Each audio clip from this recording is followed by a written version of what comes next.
Gus Miftah ini mengatakan bahwa di dalam beberapa video yang beredar adalah beliau mengatakan Allah Subhanahu wa taala berfirman dalam surat Al-Baqarah ayat 168, "Wahai para manusia, makanlah makanan yang halal dan baik yang ada di muka bumi." Dia menjelaskan juga ya, kewajiban makan makanan yang halal itu untuk orang Islam saja ya. Orang non muslim terserah mau makan apa, termasuk mau dimasak dengan bumbu apa, termasuk dengan rendang ya. Terus beliau mengatakan bahwa sejak kapan rendang itu punya agama ya.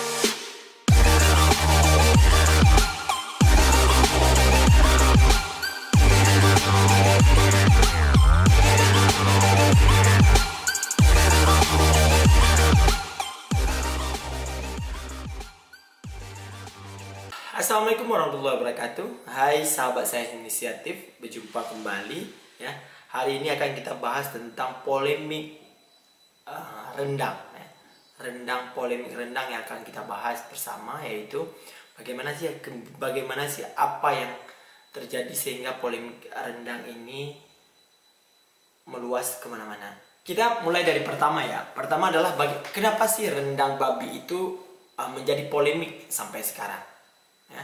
Kita bisa melihatlah sejarah rendang dulu.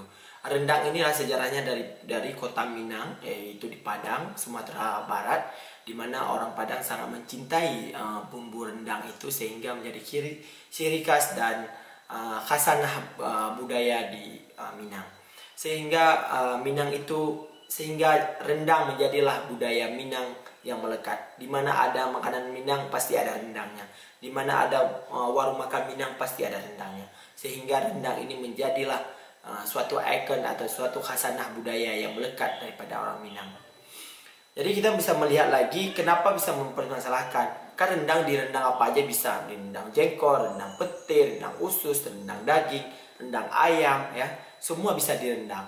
Tapi kenapa rendang babi dipermasalahkan? Sebenarnya bukan masalah rendang babi yang dipermasalahkan, tapi dengan penamaan nama toko atau penamaan nama rumah makan yang dipermasalahkan. Dia menyebutkanlah Ambo di situ. Ambo itu mengatakan adalah ibu dari bahasa Padang ya. Terus dia membuat rumah gadang. Mayoritas orang Padang itu adalah, atau orang Sumatera Barat adalah dengan 100% atau hampir mayoritas semua masyarakatnya adalah Islam. Dia membuat rumah gadang, rumah khasnya Sumatera Barat, sehingga disitulah letaknya di mana orang Padang tidak memakan babi, sehingga ciri khas itulah yang membuat banyak orang tersinggung, banyak orang memprotesnya bahwa tidak tepat rumah makan Ambo itu disebutkan dengan masakan babi. Terus di rumah makan tersebut juga tidak dituliskan bahwa itu non halal. Bukan saja di rumah makan Padang saja, ada juga di beberapa wilayah membuat adalah masakan Aceh. Ada juga Aceh dikatakan 100%, hampir 100% warga Aceh adalah, atau suku Aceh atau suku-suku yang ada di Aceh ini menganut adalah agama Islam. Sehingga ada juga satu toko atau satu warung makan di Aceh mengatakan nasi uduk khas Aceh. Tapi yang dia jual adalah nasi uduk khas Aceh tapi non halal, yaitu ada daging babi. Sehingga masyarakat Aceh juga protes, tapi tidak sekeras protesnya nasi Padang, rendang Padang babi tersebut ya.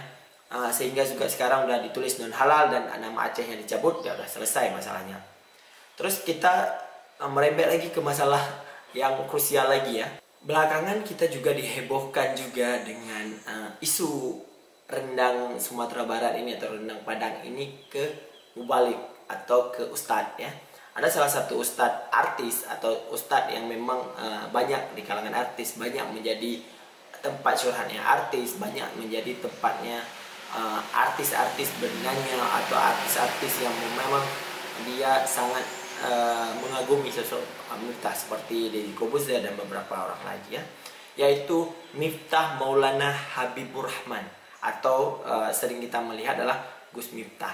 Gus Miftah ini mengatakan bahwa Di dalam beberapa video yang beredar adalah beliau mengatakan Allah Subhanahu wa taala berfirman dalam surat Al-Baqarah ayat 168, "Wahai para manusia, makanlah makanan yang halal dan baik yang ada di muka bumi." Itu penggalan ayat yang dibawakan oleh Gus Miftah di dalam surat Al-Baqarah ayat 168. Terus dia menjelaskan juga ya, kewajiban makan makanan yang halal itu untuk orang Islam saja ya. Orang non muslim terserah mau makan apa, termasuk mau dimasak dengan bumbu apa, termasuk dengan rendang ya. Terus beliau mengatakan bahwa sejak kapan rendang itu punya agama ya. Itu yang menyebabkan beberapa orang menyakiti perasaan dengan statementnya Gus Miftah tersebut ya. Sehingga ada beberapa kalangan mengatakan bahwa tidak elok seorang mubalik atau seorang ustadz atau seorang kiai atau seorang gus mengatakan hal begitu. Berarti sedangkal itulah ilmunya, sehingga permasalahan dia tidak tahu. Bukan sekedar rendangnya yang menjadi agama, tapi dengan ciri khas padangnya yang dipermasalahkan. Terus ada juga statement balasan daripada Ustadz Hadi Hidayat. Ustadz Hadi Hidayat mengatakan bahwa sejak kapan rendang ada agama? Dijawab sama Hadi Hidayat adalah sejak wayang, angklung, dan lain-lain punya kewarganegaraan. Ya. Di sini mengatakan bahwa itu adalah khasanah, itu yang sudah melekat. Hal-hal yang sudah melekat itu tidak perlu diperdebatkan kembali. Misalnya, angklung, wayang diklaim oleh Malaysia. Kita sebagai warga negara marah. Begitu juga yang tidak baik diklaim oleh suatu wilayah, pasti wilayah tersebut juga tidak akan baik-baik saja atau lebih marah lagi, karena klaim daerahnya itu adalah dibawa ke hal-hal yang tabu di daerah tersebut. Ya, makanya di dalam hal itu kita bisa menarik pelajaran bahwa setiap permasalahan di suatu wilayah kita tidak bisa mencampur adukan. Oh, itu kan hal biasa, tidak bisa. Karena ada khasanah budaya, ada khasanah adat, ada khasanah lain yang diterapkan di suatu wilayah tidak ada di wilayah lain. Ya, mungkin Bali, ya, wajar orang dimakan makanan non halal. Batak wajar orang dimakan makanan halal. Non halal karena kenapa? Karena mayoritas warganya adalah non muslim. Tapi coba di Aceh sangat jarang ada makanan non halal, ya, sangat jarang. Ya, semua di sini halal. Kalau ada pun non halal di komunitas Chinese atau di komunitas Batak saja, itu untuk kalangan orang gitu. Dan udah otomatis orang harus ada label non halal. Jadi tidak boleh non halal itu dipampang dan dipromosi dengan sangat luas. Mungkin itu saja untuk hari ini. Kita berjumpa kembali di isu-isu terhangat lainnya, isu-isu yang memang untuk membuat suatu gebrakan bahwa semua orang wajib tahu dan semua orang harus tahu apa yang terjadi di Indonesia dan khususnya di Aceh. Terima kasih sudah menonton. See you. Assalamualaikum warahmatullahi wabarakatuh.